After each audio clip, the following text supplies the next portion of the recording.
na inbag nga oras kailan. Dito'y ili tayo nga Cordillera, dati mauawagan nga lumawi. Mangag tayo daytoy kadagiti babaket, kadagiti lalakay, iti uneg, iti sakramento, kadagiti tradisyon, kakangrunaan iti ili, iti buntok, sagada, ken iti dadumang munisipyo. Maris respeto ti tunggal pagmati. Akas pa ng respeto tayo iti tunggal maysa. Adda dagiti mamati ken kabunyan, mamati ken ni lumawig, nga isu daytoy ket Dios. Adamot dagiti saan nga mamati. Tatang generasyon dito'y ili tayo nga Cordillera, aduda dagiti sinumrek iti na Kristyanuan nga sursuro. Adamot dagiti simbaan nga mamati nga ni kabunyan ken ni lumawig ket Dios. Iti pagsaritaan tayo tata ket maipanggep ken ni lumawig. Ni lumawig kadi ket Dios, ni lumawig kadi ket isuna ni Apo Hesukristo. Asino kadi ni lumawig? Kuna iti kaduan, may sa ti Dios ngem naduma-duma itinagan nga panang-awag tayo ken kuana.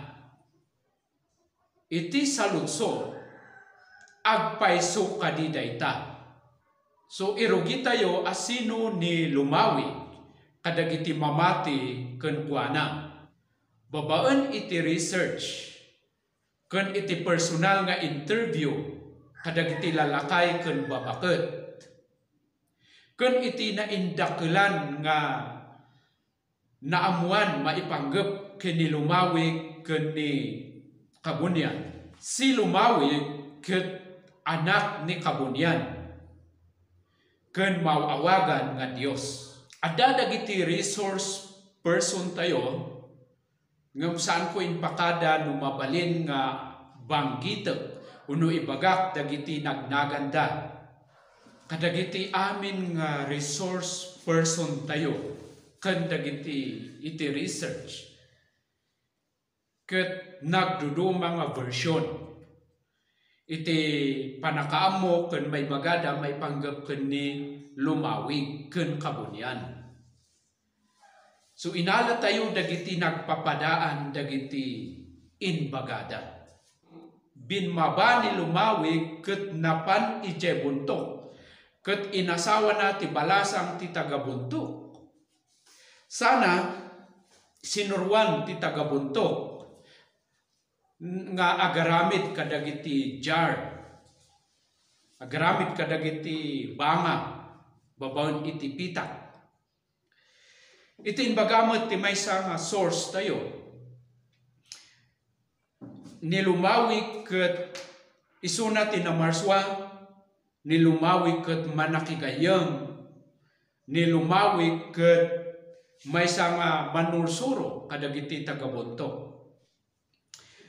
So inaramid ni lumawig dagiti tatao babaon iti nagala isuna iti bulong, sana pinispisi dijay bulong, sana pinagpaparis dagiti pinispisi na, sana inpurwak dito irabaw ti daga, dagiti nagparparis nga bulong, isu dijay ti naaramid nga tatao nga lalaki ken babae, nga inmaduan dagiti tatao dito irabaw ti daga.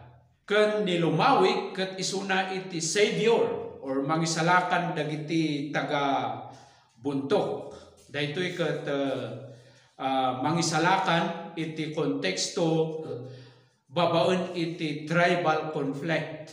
Iti maysa nga source tayo nga insurat ni Carmelita Cowan, The Culture of the Buntok Igorot, 1972. Kunana, lumawig is the second son of Kabunyan. Came down from heaven to the Mount Kawitan and came to Buntok and Mary, the daughter of Balanga, named Phukan. Diyan sagada bugan. He is the author of Kanyaw. Lumawig's wife named Phukan changed her name to Gayapon when Lumawig left them and went back to heaven.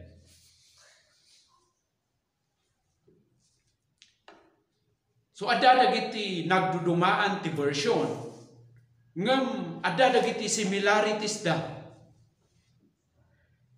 Ure kadagiti pabuya maipanggep iti Lumawig nangalaan dagiti actors iti skripta maipanggep iti biag ni Lumawig no awan iti research da ken interview panakaamuda maipanggep iti pamati dagiti igurot maipanggep ken ni Lumawig. Ket ada dagiti similarities na uray pay dagiti kanta maipanggep kini Lumawig. Uray kadagiti istorya, ada istorya dabangan ken gata. No denggen tayo dagiti dayeeng, dagiti lalakay ken babaket. Halos agparparihas han nga umadayo. Iti maibagada maipanggep ken ni Lumawig. Iti aktual nga experience nga nangegan tayo. Iti nakadwa tayo dagiti lalakay ken babaket.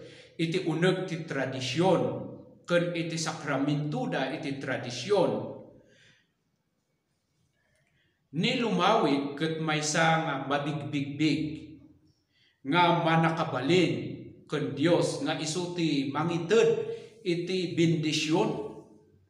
Nga isuti maysa nga awagan dagiti lalakay ken babaket nga tumulong ken mangbendisyon.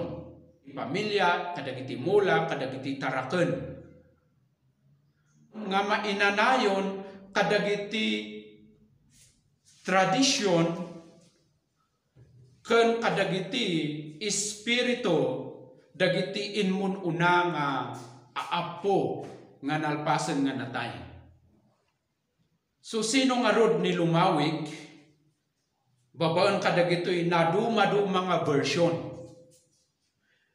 Iti kabuuan na ni Lumawig ket maysa nga Dios, isuna ket creator, isuna ket tao nga inmay nga nakiasawa ti igurot, maikadwa nga anak ni kabunyan,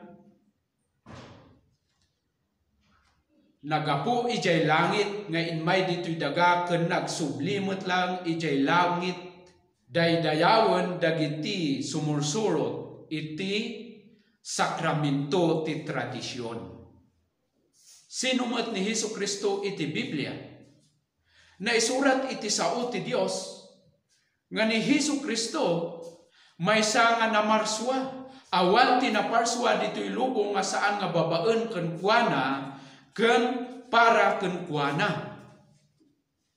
In surat ti Apostol, iti Colossia chapter 1 verse 16, tababaen ken kuana ni Hesukristo, pinarswa ti Dios dagiti amin nga adda ijay langit ken ditoy daga. Dagiti makita ken saan a makita, agraman dagiti na espirituan a panakabalin. Trono, panagturay, kinatan-ok ken bileg. Pinarswa ti Dios ti entero a lubong babaen ken kuana, babaen ken Kristo. Ken maipaay ken kuana, maipaay ken Kristo. Addan ni Kristo sakbay a naparswa ti amin a banag. Ket gapu ken kuana naurnos da iti lugar da iti panakikaykaysada ken kuana. Ken isumat lang ti surat ni Juan iti umuna nga chapter iti libro ni Juan. So ni Hesukristo inbaon ti Ama ditoy rabaw ti daga babaen iti panakayanak na iti berhin nga babae saan nga automatic nga inmay nga nagternag or nagdiso ditoy lubong nga dakelan nga tao. So naisurat iti Mateo chapter 1. Din makkel ni Hesukristo iti ili dagiti Hudyo. Inmay nga mangisuro, maipanggep iti Ama. Inmay nga nang tungpal, iti amin nga pagayatan ti Ama. Tinungpal na dagiti linteg ti Dios nga linabsing tayo nga tao. Inmay nga nangibaklay iti basol dagiti tao. Insurat ni Apostol Pablo iti umuna nga Corinto chapter 15 verses 1 to 4. Ni Kristo natay gapu kadagiti basbasol na itanem may katlungal daw pinag-ungar ti Dios. Inmay ni Kristo Isos tapno mangisalakan, tapno amin nga mamati ken kuana saan danto nga madusa iti agnanayon no di ket maaddaanda iti biag nga agnanayon.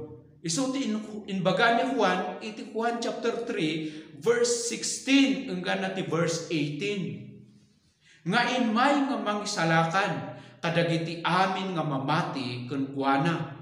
Kalpasan ti panag-ungar ni Apo Isos. Nagyan iti rabaw ti daga iti 40 nga aldaw. Sana inbaon dagiti adalan na mapanda iwaragawag ni Apo Isos iti intiro nga lubong. Nga isu ti mangisalakan. Na isulat daytoy iti Biblia iti Matthew chapter 28 verse 19 ken iti Acts chapter 1 verse 8. Kalpasan ti 40 nga aldaw nagsubli ijay langit ket isu ti ari ken kangatuan nga padi dagiti amin nga namati ken kuana ket iti karina kadagiti adalan na nga pinanawan na agsublinto ni Apo Isos ket umay na alaen dagiti amin nga namati ken kuana ken dosaen nanto dagiti saan nga mamati ken kuana. Ti panggep nga inmay ni Apo Isos ket tapno mangisalakan kadagiti managbasol. No ikumpara tayo daytoy nga lumawi iti Dios iti Biblia ken Hesu Kristo iti Biblia, saan da nga may maysa nagsinabali da, saan nga nilumawi ti Dios iti Biblia. Nagsinabali. Iti pamati nga iniyeg ti Biblia, ket may maysa ti Dios, isulaeng ti Dios nga sarsaritaen ti Biblia, awanan ti sabali. Saan nga ni kabunyan, ken saan nga nilumawi. No saan nga daytoy Dios iti Biblia, ti ayan iti pamati. No adapay dagiti ibilbilang mo nga Dios, akas kada lumawi ganda kabunyan. Tariten ka nga tumalikod ket umasideg ka iti Dios iti Biblia. Daytoy ti pudno nga Dios. Ti Dios nga sinarita ti Biblia. Isu ti pudpudno nga Dios awanen iti sabali. Ti Dios iti Biblia ti pudpudno nga namarswa. Isu na ti pudpudno nga manakabalin. Isu na ket nasantuan nga Dios ken nalinteg nga Dios, nalinteg nga mangukom. Kabusol natin siya sinuman nga ibilbilang ti tao nga didyusen. Uno siya sinuman nga pagdaydayawan dagiti tao. Tadaytoy nga Dios iti Biblia, Dios nga managimon nga isutikin kukwa iti nga lubungan, pinarswana ti amin. Uray dagiti tao tapno amin agserbi ken agdayaw ken kuana. Inbaon na nga mismo ni Apo Isos. Nga ni Apo Isos isulaeng iti inted na inbaon na nga mangisalakan kadagiti managbasol. Ken mangited iti biag nga agnanayon kadagiti amin nga agbabawi ken mamati ken kuana. Kailian ti Dios iti Biblia ti maymaysa nga Dios ken isu ti pudno nga mangited iti namnama ken ayan iti namnama tayo. umay ka ken kuana, agsubli ka ken kuana.